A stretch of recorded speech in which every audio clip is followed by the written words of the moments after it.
Some people walk into a church looking for forgiveness. She walked in because it was the only place left where her voice still felt like it belonged. Every Thursday evening, the old stone church sat almost forgotten at the edge of a quiet neighborhood outside Boston. The stained glass windows no longer caught crowds the way they once had, and the wooden pews remained mostly empty except for a few elderly visitors who came to light candles before heading home. To everyone else, it was simply another aging building surrounded by maple trees and silence. But to Elena Bennett, it was the only place where the noise inside her heart finally settled. She arrived just before sunset, as she always did after finishing another long shift at the community music center. Her worn canvas bag rested against one shoulder while a folder of sheet music pressed gently against her chest. The church doors groaned softly as she pushed them open, and the familiar scent of old wood, melted candle wax, and polished stone welcomed her like an old friend who never asked difficult questions. She smiled politely to the elderly caretaker sweeping near the entrance before walking toward the front of the sanctuary. Outside, golden light faded into deep blue. Inside, hundreds of tiny reflections shimmered across the marble floor as the stained glass transformed the last rays of daylight into quiet colors.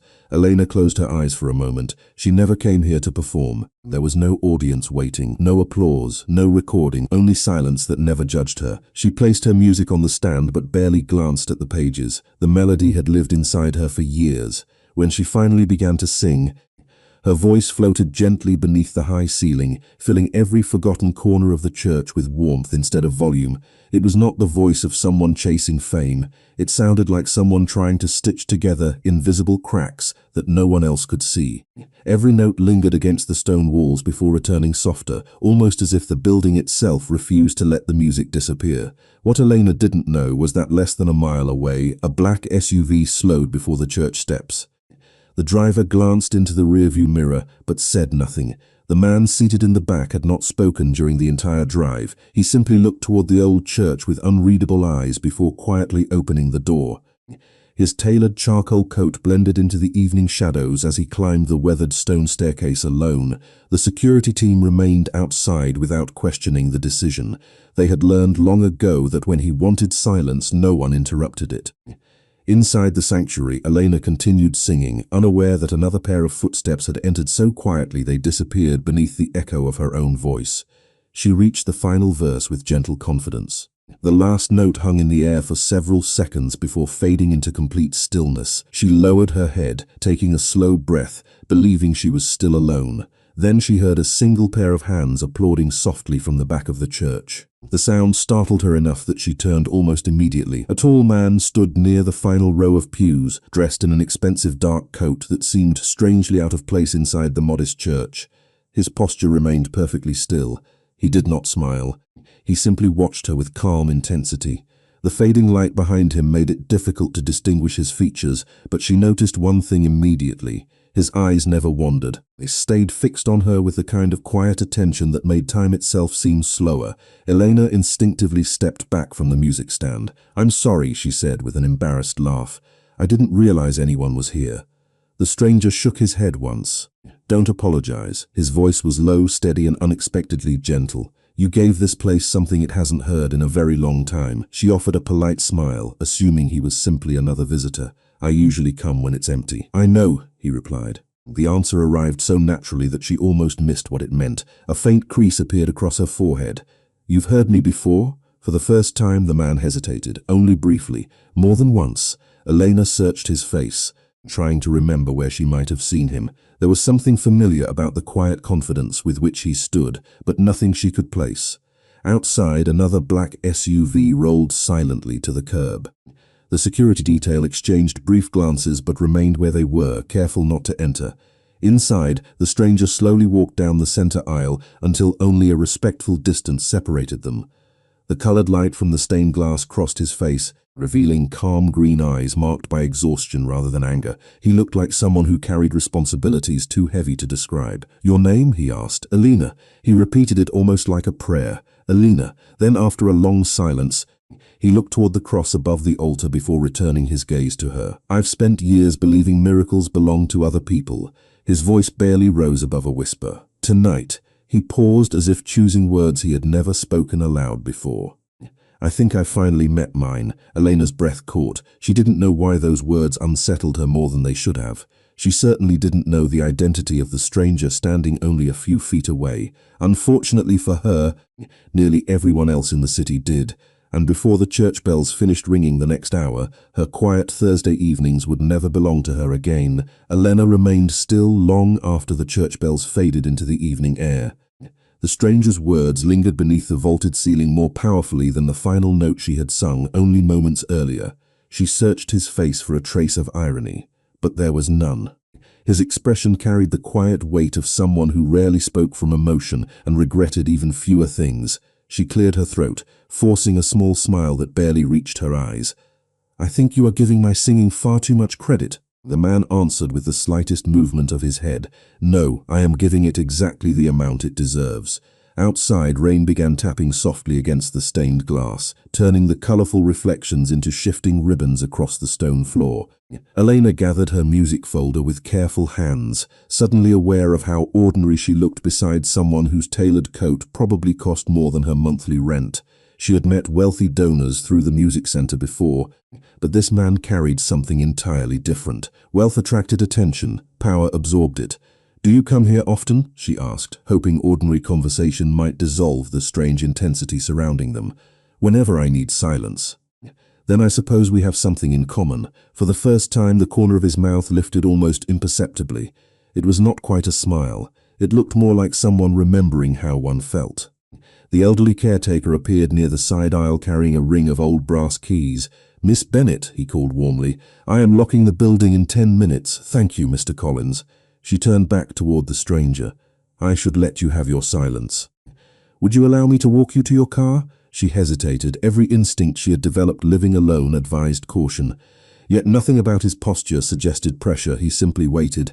"It is only a short walk," she answered politely. "Then I will enjoy a short walk." They stepped outside together beneath the church awning.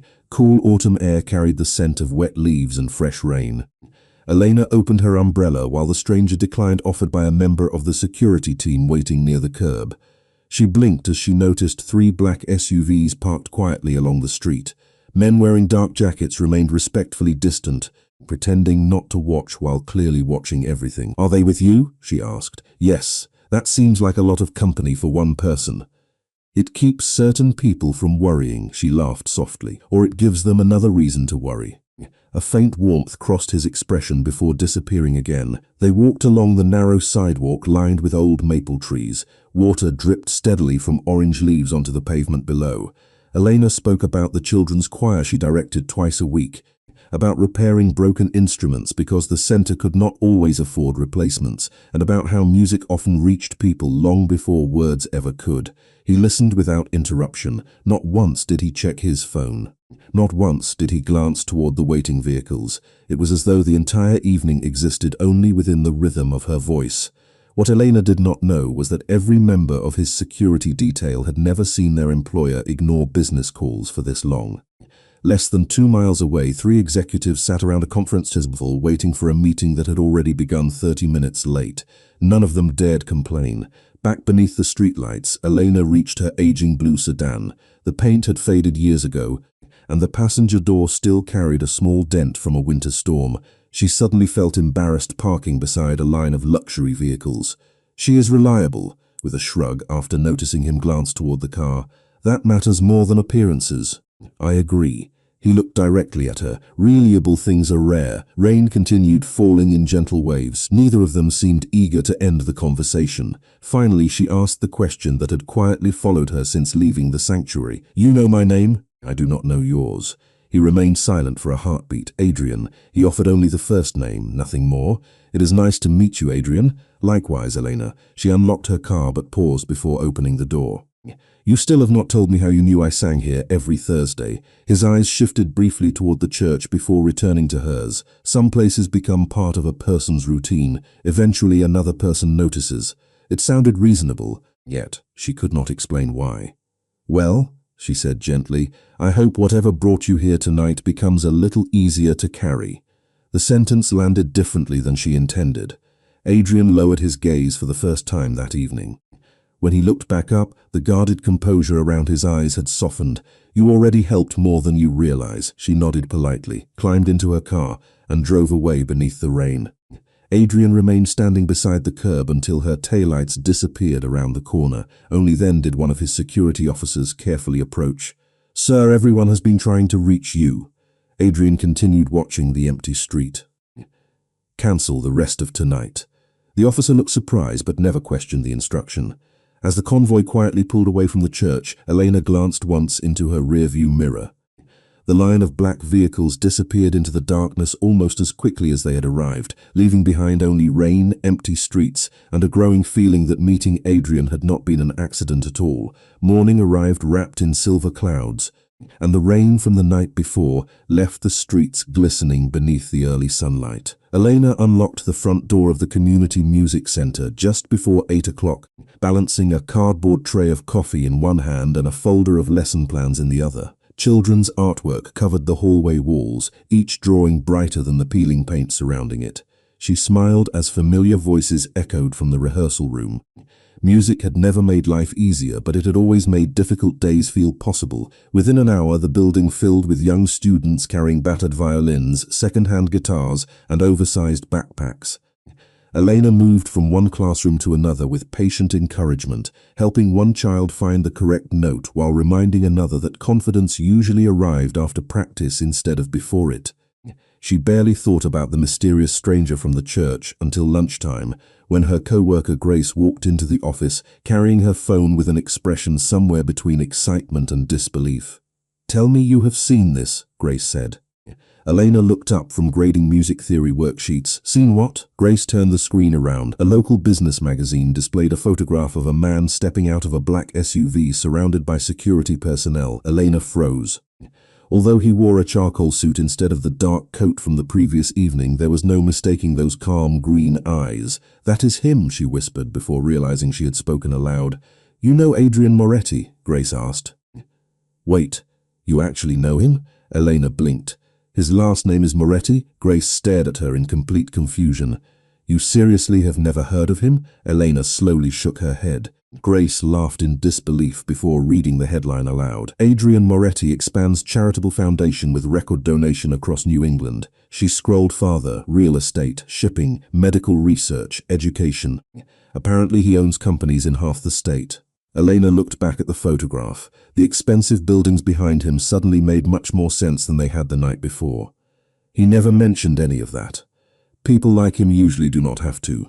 Grace leaned closer. "Some people love him, some people are afraid of him. Nobody really knows much about his private life." Elena quietly returned her attention to the worksheets, but her concentration never fully recovered. She remembered the silence inside the church, the way he had listened instead of speaking, the unexpected sadness that had lingered behind every carefully chosen word. It did not match the polished executive smiling stiffly from magazine covers. Less than 3 miles away, Adrian sat at the head of a conference table overlooking downtown Boston. Executives presented quarterly reports, while architects displayed digital blueprints across an enormous screen. Numbers filled the room. Strategies filled the conversation, yet Adrian's attention drifted toward the melody that had echoed through the old church the previous evening. A senior advisor finally paused. "Sir?" Adrian looked up. "I apologize. Please continue." The meeting resumed, but the distraction remained. What no one inside the room understood was that he had attended hundreds of meetings that looked exactly like this one. The church had been different. It had expected nothing from him. Late that afternoon, Elena finished teaching the final choir rehearsal before locking the music room. As she stepped outside, she noticed a familiar black SUV parked quietly across the street. It was impossible to mistake. Her heartbeat quickened for reasons she could not explain. One of the suited security officers stepped out first, offering a respectful nod without approaching too closely. A moment later, Adrian emerged from the rear passenger door. He carried no briefcase. No assistants followed him. Only a small paper bag from a neighborhood bakery rested in one hand. "I hope I am not interrupting," he said. Elena looked around the nearly empty parking lot. "You found where I work." The church caretaker mentioned the music center this morning. He paused before adding, "I asked." She appreciated the honesty. Most people would have searched online without admitting it. That seemed like a poor beginning to a friendship. The word friendship caught her by surprise. He extended the paper bag toward her. "One of your students told me this bakery sells the best cinnamon rolls in the city. I thought perhaps they deserved independent verification." Elena laughed before she could stop herself. The sound seemed to catch Adrian equally off guard. "You asked one of my students for restaurant advice?" She appeared extremely confident. Elena accepted the warm bag, still smiling. "Then I trust her judgment completely." They began walking slowly along the sidewalk bordering the music center. Children waved as parents drove away, and several recognized Adrian only as the polite stranger carrying bakery boxes.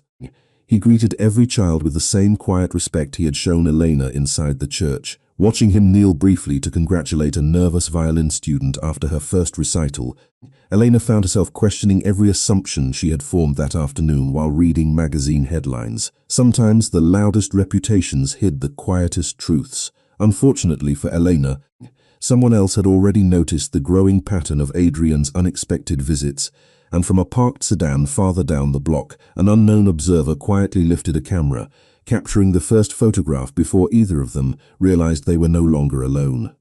The photograph was taken in complete silence. Elena never turned toward the parked sedan, and Adrian never noticed the faint reflection of a camera lens hidden behind tinted glass.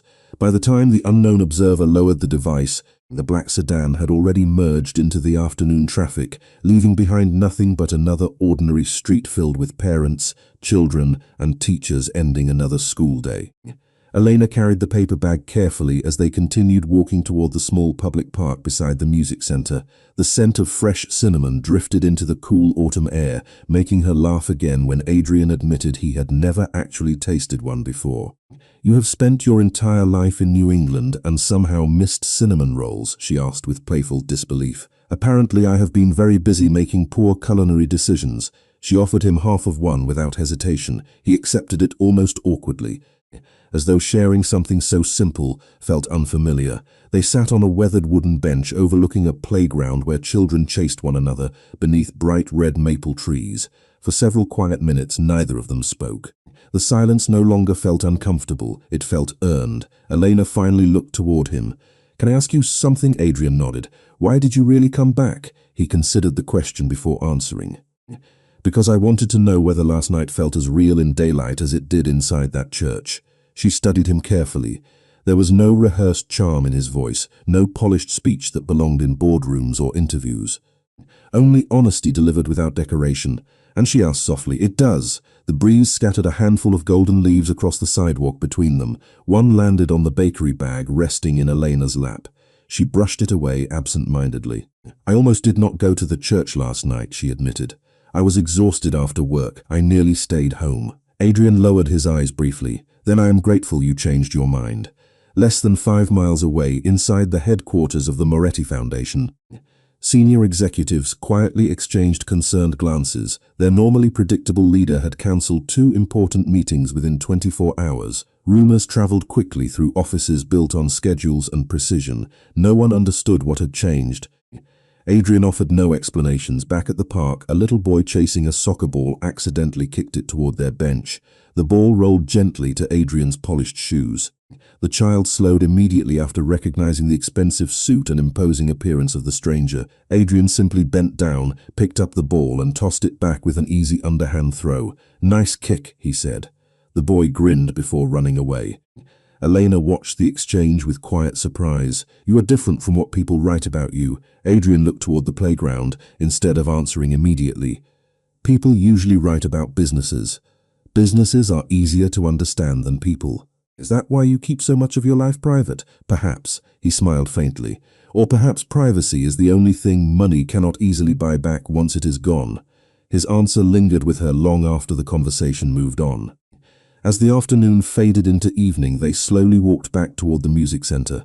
The building had emptied, leaving only the janitor locking classroom doors. Elena realized almost 2 hours had passed without either of them noticing.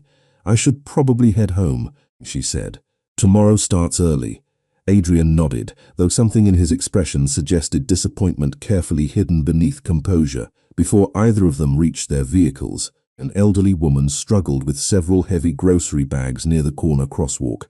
Without exchanging a single word, both Elena and Adrian stepped forward at exactly the same moment. They each lifted part of the load and carried the bags across the street together while the woman thanked them repeatedly. When they returned, Elena laughed quietly. "It seems we have another thing in common." Adrian looked at her with genuine warmth, perhaps more than one. As she unlocked her car again, she hesitated before climbing inside. "Will I see you next Thursday?" she asked. Adrian looked toward the distant outline of the old church rising above the neighborhood rooftops. "If you sing, I will probably find my way there." Elena smiled, started the engine, and drove into the evening traffic. Adrian remained beside his vehicle until her car disappeared around the corner for the second day in a row. Only after she was gone did one of his security officers approach, holding a tablet. "Sir, there is something you should probably see." The screen displayed the photograph taken from across the street only hours earlier. Someone had already sent it anonymously to several media contacts. Adrian's calm expression did not change, but his eyes settled on Elena's smiling face in the image far longer than his own. What worried him was not the picture itself.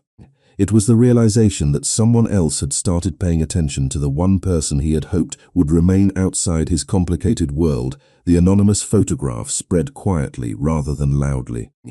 It did not appear on the front page of newspapers or across television screens. Instead, it circulated through private inboxes, industry newsletters, and the phones of people who watched influential lives more closely than the public ever realized. To most viewers, it was an ordinary image of a businessman speaking with a music teacher outside a community center. To a handful of others, it raised questions that Adrian Moretti had spent years preventing anyone from asking. Elena knew nothing about it. Friday morning began exactly as every other Friday had for the past 3 years. She unlocked the rehearsal hall before sunrise, switched on the aging piano, and arranged sheet music across 30 folding chairs before the first students arrived. The building smelled faintly of coffee, floor polish, and old instruments that had survived generations of eager hands. She preferred mornings before the noise began. The quiet reminded her of the church. As she tested a few warm notes on the piano, her phone vibrated gently across the music stand. The message surprised her. It came from an unfamiliar number. "Good morning. I hope the cinnamon rolls passed inspection, Adrian." She smiled before realizing she was smiling. Her fingers hovered over the screen for several seconds. Finally, she replied with complete honesty. "They received unanimous approval from both me and the students." Less than a minute later, another message appeared. "Then I shall trust your future recommendations as well." Elena laughed softly, earning a curious glance from the school custodian passing the doorway. The conversation ended there, yet it stayed with her throughout the morning. It felt strangely refreshing to exchange simple messages with someone whose public image suggested a life built entirely around serious decisions. Across the city, Adrian stood inside a conference room overlooking Boston Harbor while legal advisors discussed acquisition proposals. He answered every question with calm precision, but once the meeting ended, he looked down at the brief exchange on his phone longer than any business report waiting on his desk. One of his oldest advisors noticed the rare expression. "You seem lighter today," the man observed carefully. Adrian slipped the phone back into his pocket. "Do I? You have not looked at the harbor once this morning." Adrian turned toward the wide windows overlooking the water. "Perhaps I finally found a better view." The advisor did not understand the remark, but he understood enough not to ask another question. Late that afternoon, Elena finished her final lesson with a shy 12-year-old pianist preparing for his first recital. As his mother thanked her repeatedly, Elena noticed a delivery van stopping outside the music center. The driver stepped inside carrying several large boxes addressed to the school. "We were not expecting a shipment," the receptionist admitted while signing the paperwork. Curious staff members gathered around as the boxes were opened one by one. Inside were brand new music stands, replacement strings for violins, beginner guitars, choir folders, and enough educational materials to fill an entire storage room. Attached to the first box rested a simple handwritten card. "For every child who deserves to be heard." There was no signature. Grace looked around the room before lowering her voice. "This feels suspiciously expensive." Elena recognized the handwriting immediately. She quietly folded the card before anyone else could read it closely. Maybe someone wanted to help without receiving attention. Grace raised an eyebrow. "People who donate this much usually enjoy having buildings named after them." Elena glanced toward the window where autumn sunlight reflected across the parking lot. Maybe not everyone. What she did not know was that Adrian had instructed his foundation to remove every identifying mark before sending the supplies.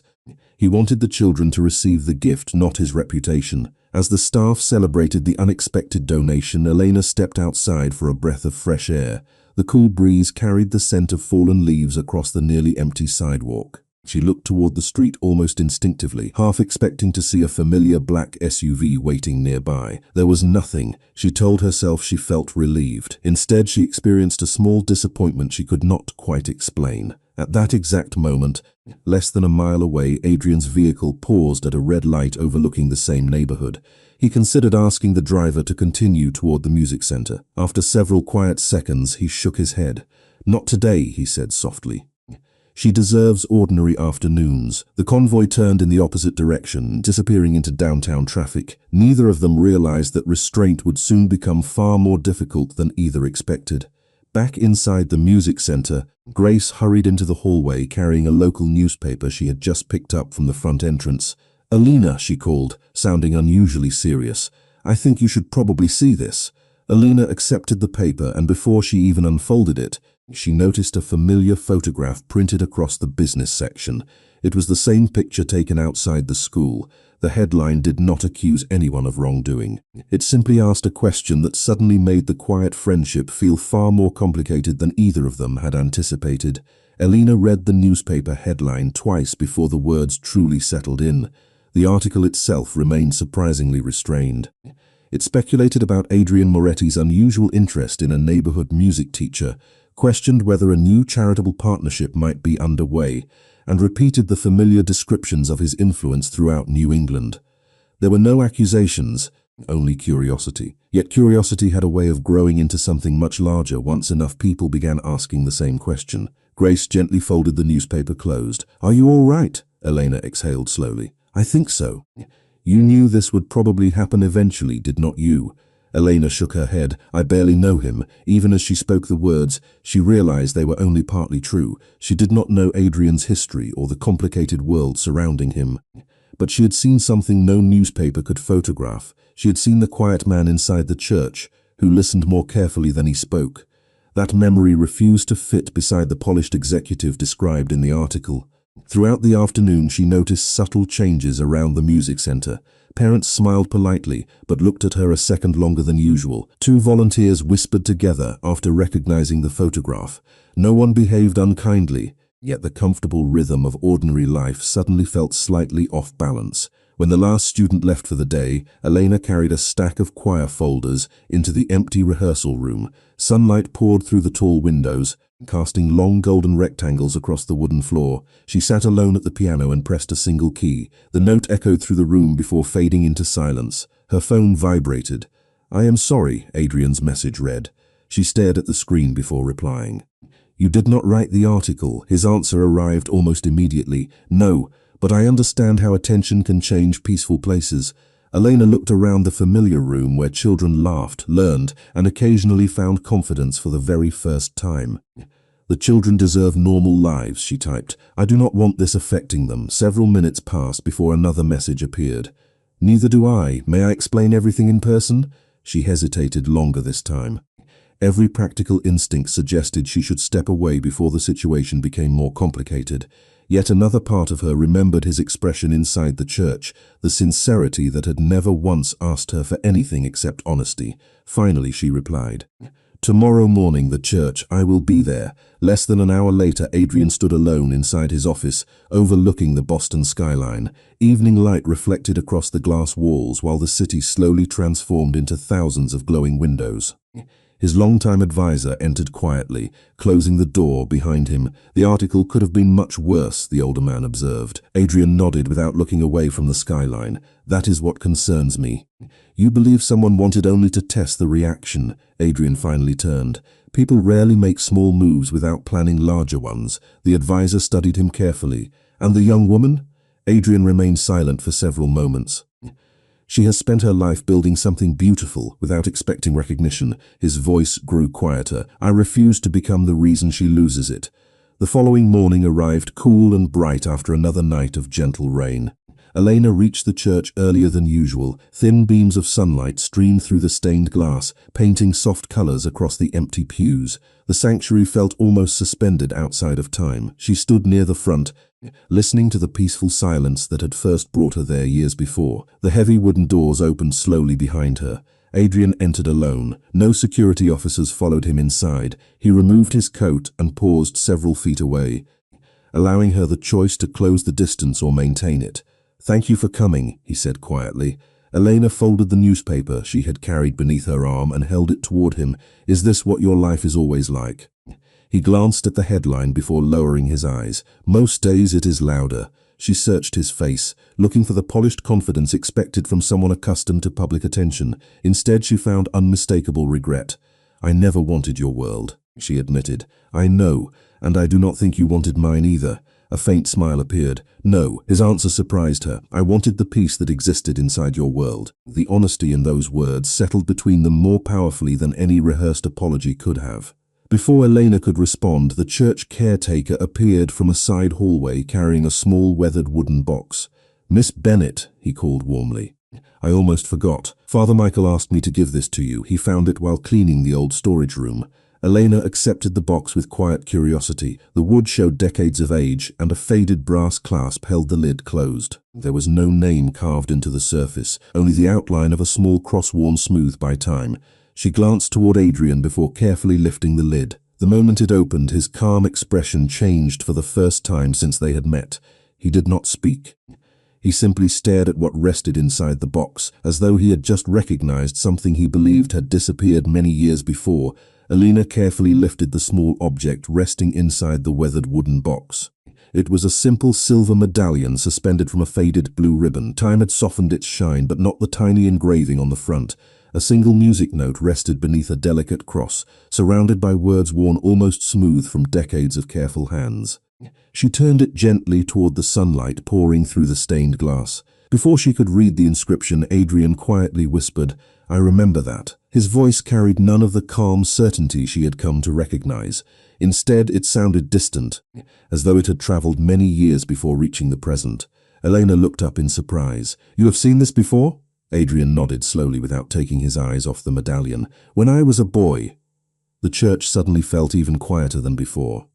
Even the faint creak of old wooden beams seemed to pause around them. Elena waited patiently. She sensed that whatever he was about to say had remained locked away for a very long time. Adrian finally drew a slow breath.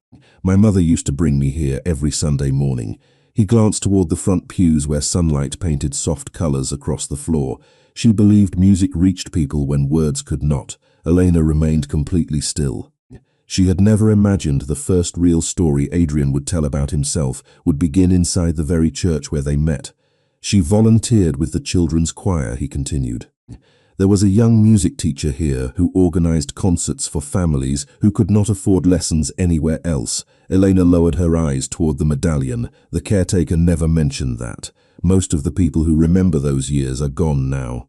He offered a faint, thoughtful smile. "I was only 9. I remember sitting exactly over there pretending not to sing while my mother insisted everyone should participate." Elena smiled gently. "Did you?" Adrian almost laughed. "Eventually."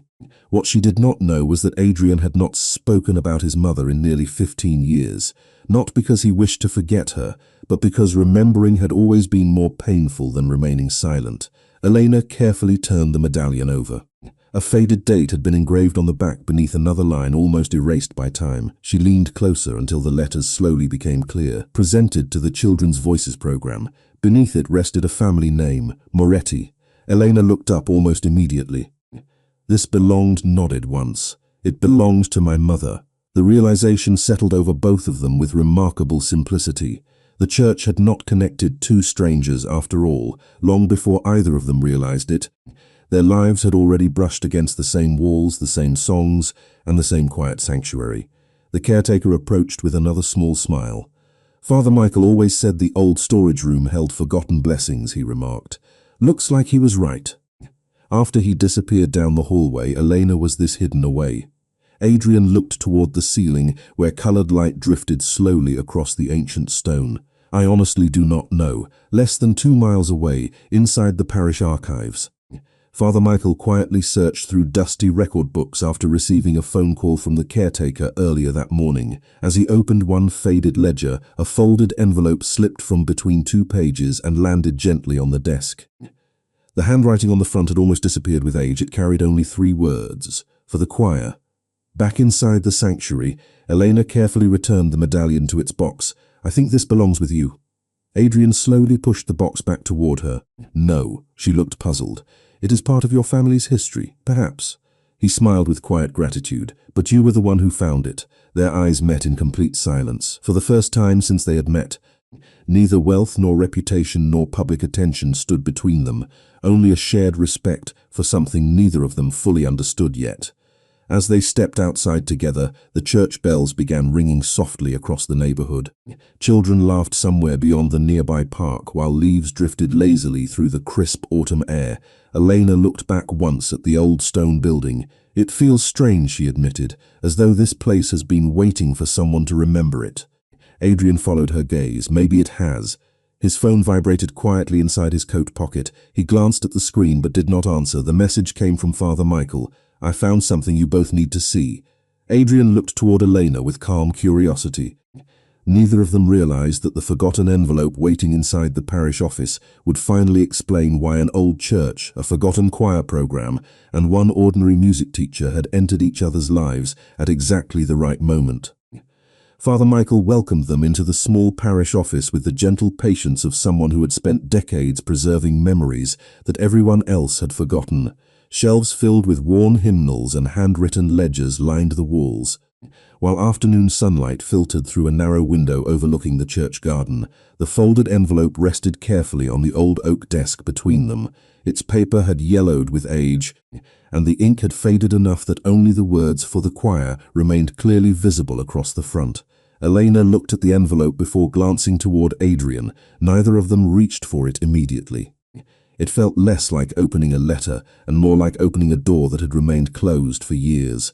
Father Michael smiled softly. "This was tucked inside one of our oldest choir records. I believe it was written by Sister Margaret shortly before she retired. She directed the children's music program for almost nodded slowly. My mother spoke about her often." The priest carefully unfolded the brittle paper, taking his time so it would not tear. His voice remained calm as he began reading.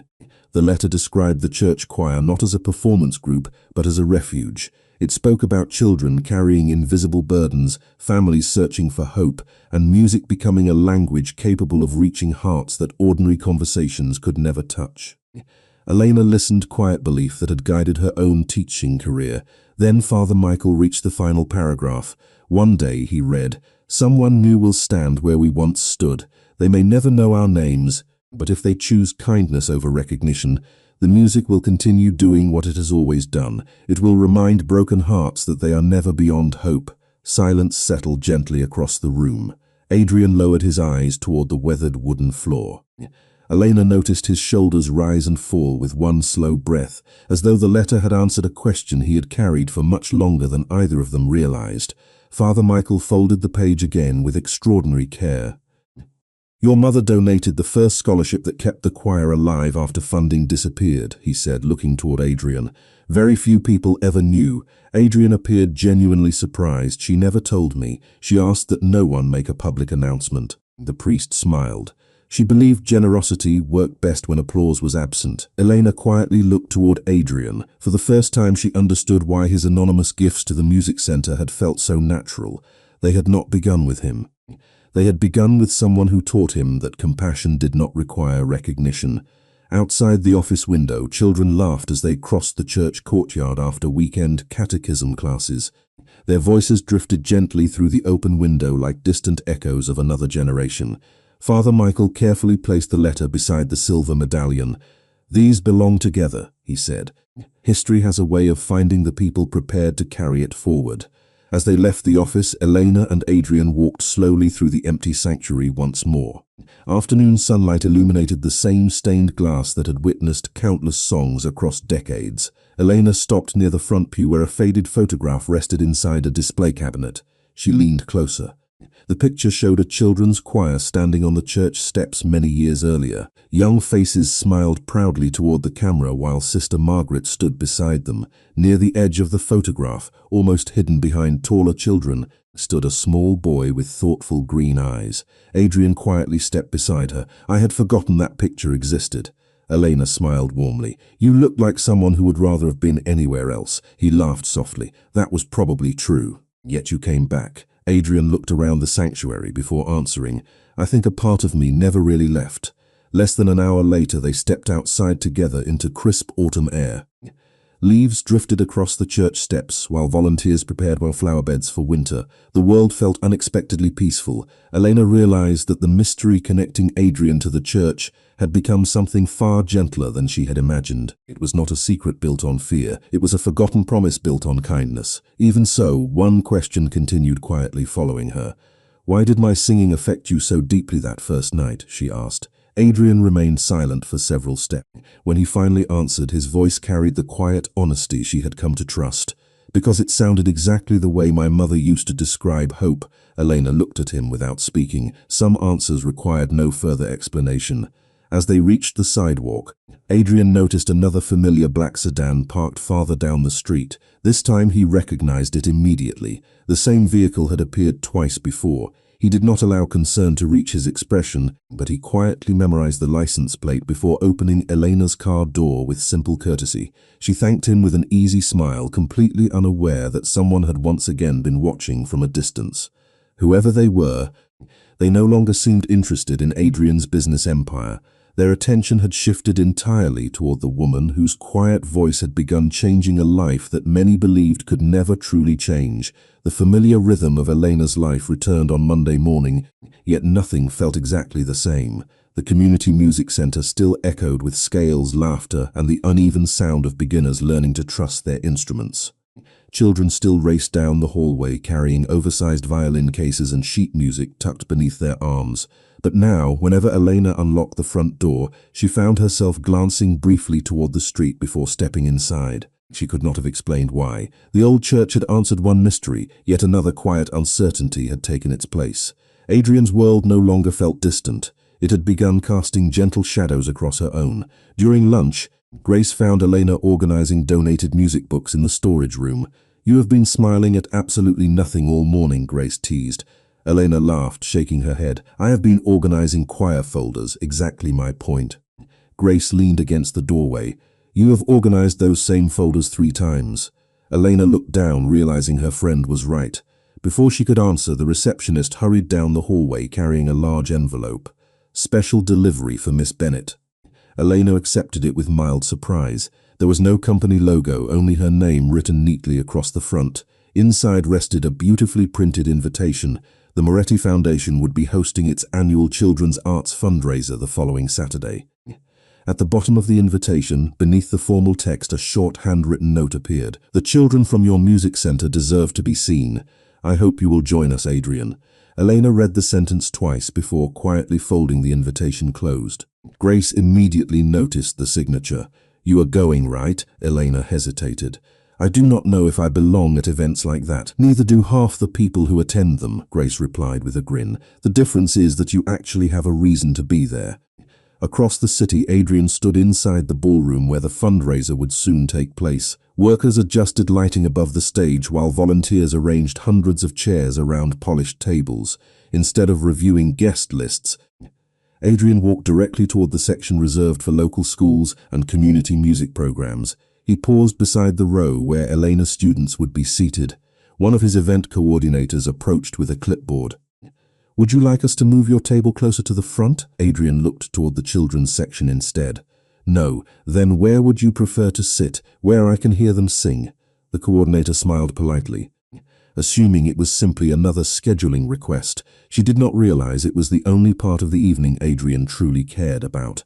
What Elena did not know was that the fundraiser had originally been planned months earlier without any choir performances.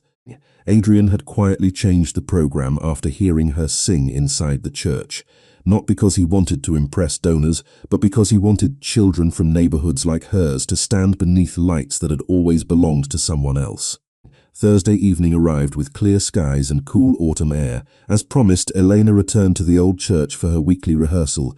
She entered expecting silence, but instead found Adrian already seated alone near the middle pews. There were no security officers inside, no business calls, only a single candle flickering near the altar. He stood as she approached. "You are early," she said. "I was hoping to hear the church before the music began." She smiled warmly. "Did you?" Adrian nodded.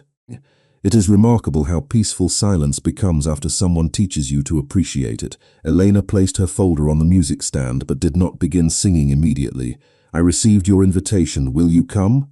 She looked toward the stained glass glowing softly above them. "Only if my students are the reason. They always were." His answer came without hesitation. She believed him. For a few quiet moments neither of them spoke. The fading sunlight painted soft blues and golds across the sanctuary floor. Elena finally opened her music folder and looked back toward Adrian.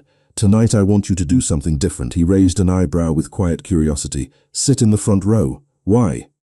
"Because people who spend their lives carrying responsibilities deserve at least one evening where they simply listen." Adrian slowly moved to the first pew, exactly as she asked. As Elena began singing, the church seemed to breathe with the melody once again. Outside, unnoticed by either of them, the same dark sedan rolled slowly past the church before continuing down the street. This time it did not stop. It did not need to. Whoever had been watching already possessed enough photographs, enough observations, and enough patience to wait for the next chapter to unfold. Saturday arrived wrapped in brilliant autumn sunlight, the kind that turned every glass building in downtown Boston into a sheet of gold. Elena stood backstage inside the grand ballroom of the Moretti Foundation, adjusting the collar of a nervous 8-year-old choir member while reminding another child to breathe slowly before the performance. The room buzzed with quiet excitement. Volunteers hurried between tables covered in white linen, while guests in elegant evening attire greeted one another beneath crystal chandeliers. For many of the children, it was the most beautiful place they had ever seen. Elena knelt beside the youngest singer and smiled. "Remember what we practiced?" The little girl nodded uncertainly. "What if I forget the words?" Elena gently squeezed her hand. "Then look at me. We will find them together." Across the ballroom, Adrian welcomed community leaders, educators, and longtime supporters with his usual calm professionalism. Yet, despite the conversations surrounding him, his attention returned again and again to the small group of children waiting behind the stage curtain. Several board members noticed the unusual focus. One of them approached with a smile. "You seem especially invested in today's performance." Adrian glanced toward the stage lights. "Some investments cannot be measured in dollars." Before the man could ask another question, the ballroom lights softened. A quiet announcement invited everyone to take their seats. Elena guided the choir into position, standing just beyond the front row where every child could see her. The first piano notes floated gently through the hall. Nervous faces slowly relaxed as familiar music filled the enormous room. The children sang with growing confidence, their voices rising together beneath the chandeliers in a way that transformed the elegant ballroom into something warmer and more human. Guests who had arrived expecting speeches and fundraising quietly lowered their programs. Conversations disappeared. Even the waitstaff paused along the walls. Adrian remained seated near the front, exactly where he had requested days earlier. He did not look toward the donors or the cameras. He watched the children instead. Every note seemed to carry him farther from boardrooms and business negotiations, and closer to the church where Elena's voice had first interrupted years of carefully guarded silence. Elena noticed something remarkable as the final chorus approached. The shy little girl who had feared forgetting the lyrics lifted her chin and sang with complete confidence. The other children followed naturally, smiling without self-consciousness. It was no longer a performance, it was joy. When the final note faded, the ballroom remained silent for a heartbeat before rising into warm, sustained applause. Several guests stood immediately. Others quickly followed until nearly the entire room offered a standing ovation. The children looked toward Elena with astonished expressions. She simply smiled and applauded them first. Adrian rose with everyone else, but unlike many around him, he never took his eyes off the choir. Grace, seated near the back with several teachers, quietly wiped away tears. "They finally know what they are capable of," she whispered. As the children exited the stage, reporters gathered near the ballroom entrance, hoping for photographs of Adrian with major donors. Instead, they found him walking directly backstage, carrying nothing more than a small bouquet of white lilies. Elena looked surprised when he approached. "I think these belong to the conductor," he said gently, offering the flowers. She accepted them with visible embarrassment. The applause belonged to the children. Adrian smiled. Only because someone believed they deserved to be heard. Around them, several parents thanked volunteers, while children excitedly described the performance to anyone willing to listen. No one noticed one elderly woman standing quietly near the hallway entrance watching Elena with unmistakable recognition. She waited patiently until the crowd began thinning before slowly approaching. "Excuse me," she said kindly. "Are you Miss Elena Bennett?" Elena turned with a welcoming smile. "Yes." The woman looked at the bouquet, then toward Adrian before returning her attention to Elena. "My name is Margaret Sullivan." The name caught Adrian's attention immediately. Elena noticed the subtle change in his expression. "I was one of Sister Margaret's assistants at the church choir many years ago," the woman continued. "I watched your performance today, and there is something you deserve to know." Adrian stepped closer without interrupting. Margaret reached carefully into her handbag and removed a small, faded photograph protected inside a clear envelope. It showed the church choir from decades earlier, but unlike the picture displayed inside the sanctuary, this one captured the audience instead of the singers. She handed it gently to Elena. "Look at the third row," she whispered. Elena studied the image closely. Near the center sat a young couple smiling proudly toward the stage while holding a little girl no older than 3 years old. The child wore a tiny white dress and stared toward the choir with complete fascination. Elena frowned softly. "Who are they?" Margaret smiled through suddenly emotional eyes.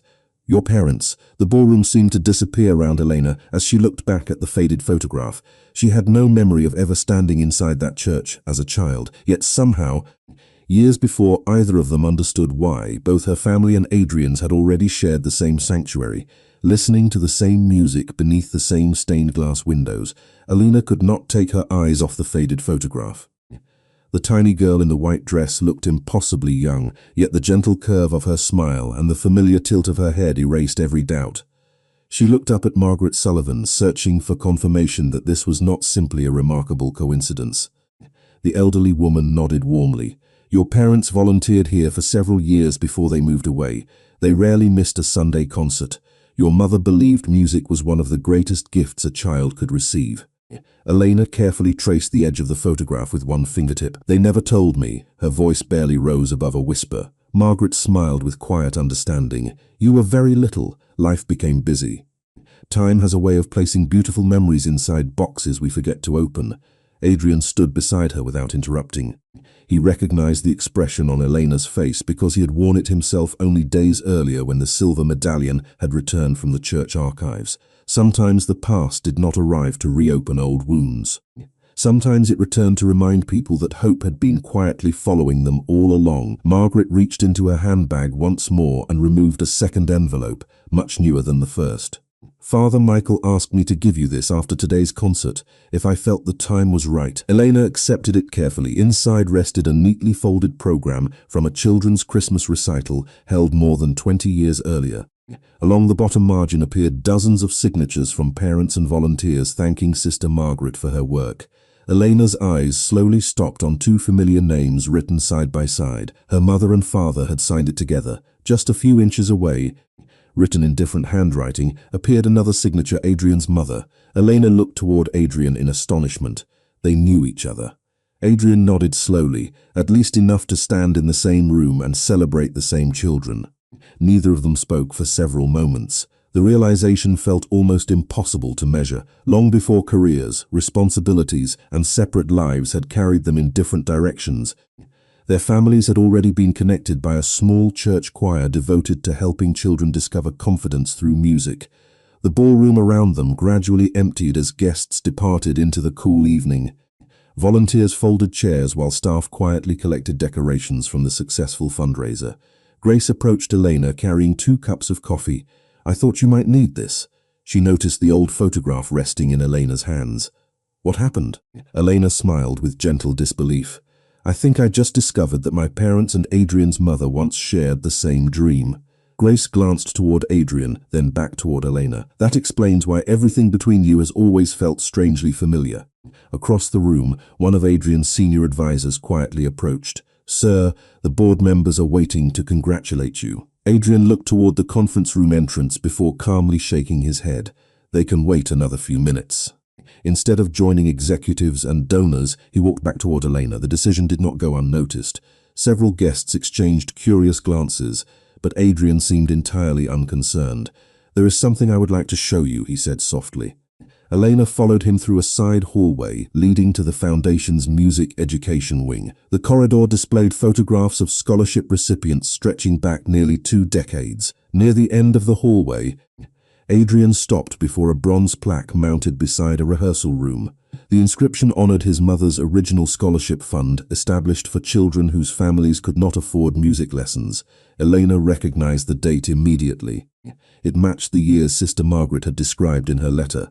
"This scholarship never ended," Elena said quietly. Adrian shook his head. "Every child who performed tonight has benefited from it in one way or another." Elena turned slowly toward him. "Including my students. Including your students." Warm evening light streamed through the hallway windows, illuminating the plaque with soft golden reflections. Elena suddenly understood why Adrian had never wanted recognition for his donations. He was not creating something new, he was protecting something precious that had begun long before either of them understood its importance. At that exact moment, Father Michael quietly entered the hallway carrying the silver medallion and the restored choir letter inside a protective display case. "I have good news," he said with a smile. "The Church Council has approved the restoration project." Elena looked surprised. "Restoration project? The old choir room will reopen next spring." Father Michael looked warmly at both of them. "And we hope the two of you will help fill it with music once again." Elena looked toward Adrian. He met her eyes with calm hope rather than expectation. Before either of them answered, children from the choir came running down the hallway laughing, surrounding Elena with excited stories about the performance. Adrian stepped back, quietly watching as she knelt to celebrate every child with the same patience she always had. In that simple moment, he realized the miracle he had spoken about inside the church had never been a single song. It had always been the extraordinary way one ordinary woman made every person around her believe they mattered. The weeks that followed the fundraiser seemed to move with a different rhythm, as though the discoveries hidden inside the old church had quietly reshaped more than memories. Every Thursday evening, Elena returned to the sanctuary, but she no longer walked through the heavy wooden doors carrying only sheet music. She carried restored photographs, copied choir records, and handwritten notes from former members who had begun reaching out after hearing that the church music program would soon return. The forgotten history of the little choir had awakened an entire community. Adrian kept his promise without ever trying to control the process. He attended planning meetings only when invited, listened more than he spoke, and quietly arranged resources whenever Father Michael explained what the restoration required. New rehearsal chairs arrived without ceremony. The aging piano received careful repairs. Children's music books filled shelves that had remained empty for years. No plaques announced generous donations. No public statements praised anyone's generosity. Elena understood why. Every improvement honored the same lesson Adrian's mother had lived by. Kindness became stronger when it asked for nothing in return. One crisp Saturday morning, volunteers gathered inside the choir room for the first community workday. Parents painted faded walls while teenagers polished old music stands. Retired choir members shared stories that drifted through the room as naturally as laughter. Elena stood near the restored piano, carefully organizing music folders, when she noticed Adrian quietly sanding an old wooden bench beside several volunteers. His expensive jacket had been replaced by a simple sweater with rolled sleeves. Sawdust covered his hands. Nobody around him seemed interested in titles or business accomplishments. To them, he was simply another volunteer helping rebuild something worth protecting. Grace leaned toward Elena with an amused smile. "I never thought I would see one of the richest men in New England arguing over paint colors with retired choir teachers." Elena laughed softly. "He is losing the argument. Completely." Adrian looked up just in time to notice both women smiling. He walked over carrying the restored bench. "I have been informed that I possess absolutely no artistic judgment." Elena studied the freshly polished wood. "That depends. On what? Whether this bench survives another 50 years. Adrian smiled. "That was always the plan." Father Michael entered carrying the restored display case that now protected the silver medallion, the choir letter, and copies of the historic photographs. He carefully placed them near the entrance to the rehearsal room. "Children should know whose kindness built the path beneath their feet," he said warmly. Elena looked toward the display before quietly shaking her head. They should know the story, not the names. Adrian glanced at her with unmistakable admiration. Father Michael smiled knowingly. Then, perhaps we tell the story exactly that way. Outside, sunlight poured through stained glass windows that had recently been cleaned for the first time in decades.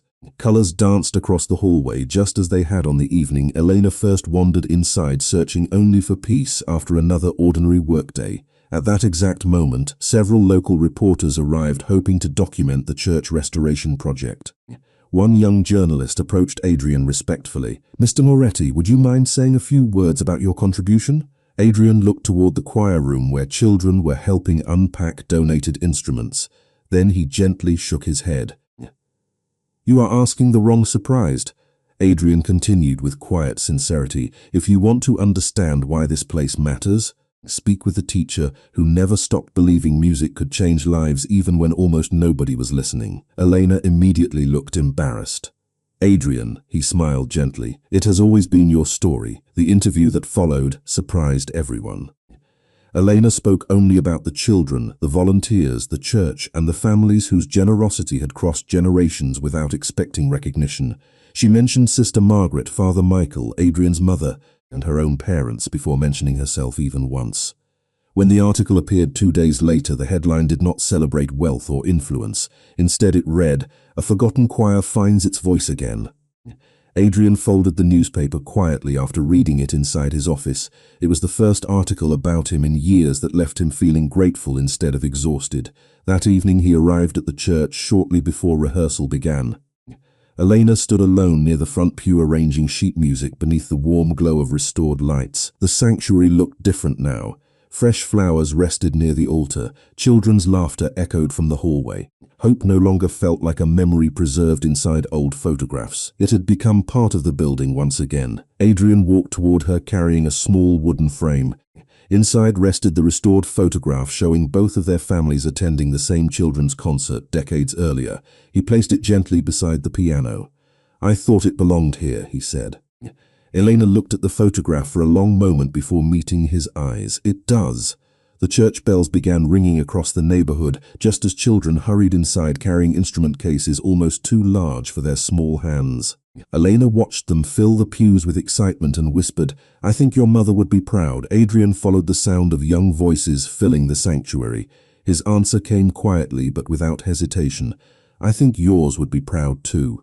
As the first rehearsal of the restored choir began beneath windows glowing with evening light, both of them realized that the miracle they had spent weeks trying to understand had never belonged to either one of them alone. It belonged to every child whose future would now begin with a song instead of silence. Spring arrived quietly, carrying the scent of fresh rain and blooming dogwood trees through the neighborhood surrounding the old stone church. The restoration had finally been completed. Sunlight streamed through polished stained glass windows, illuminating every restored pew, every carefully repaired hymn book, and every corner that had once stood silent beneath layers of dust. The church no longer felt forgotten, it felt alive. On the first Sunday of the new season, families filled the sanctuary long before the service began. Parents adjusted tiny choir robes while children whispered excitedly to one another, their voices echoing beneath the vaulted ceiling with the kind of joyful energy the building had not heard for decades. Elena stood near the front beside the restored piano, watching each child with the same quiet encouragement that had first brought her to the community music center years before. Across the aisle, Father Michael greeted longtime parishioners, while Margaret Sullivan smiled warmly at every familiar face, returning to witness a dream completed. Near the entrance, the display case containing the silver medallion, the choir letter, and the restored family photographs welcomed everyone who entered. It did not celebrate famous names. It celebrated ordinary kindness that had survived across generations. Adrian arrived without ceremony, dressed in a simple navy suit instead of the formal attire expected at corporate events. His security team remained outside the church grounds at his request. For one morning, he wanted the building to belong entirely to the children. As he stepped inside, several choir members waved enthusiastically. They no longer saw him as an intimidating businessman whose face appeared in newspapers. They knew him as the man who remembered every rehearsal, carried folding chairs without complaint, and never forgot anyone's name. Adrian returned every smile before quietly taking his place in the very first pew, exactly where Elena had once asked him to sit. She noticed him from across the sanctuary and answered with a small smile that required no words. It was the same silent understanding they had built week after week, not through grand promises but through shared purpose. The opening hymn began softly. One by one, children's voices joined together until the church filled with music that seemed to rise naturally through the restored wooden beams. Elena guided the choir with calm confidence, occasionally meeting the eyes of nervous young singers and reminding them with a simple nod that they were never alone.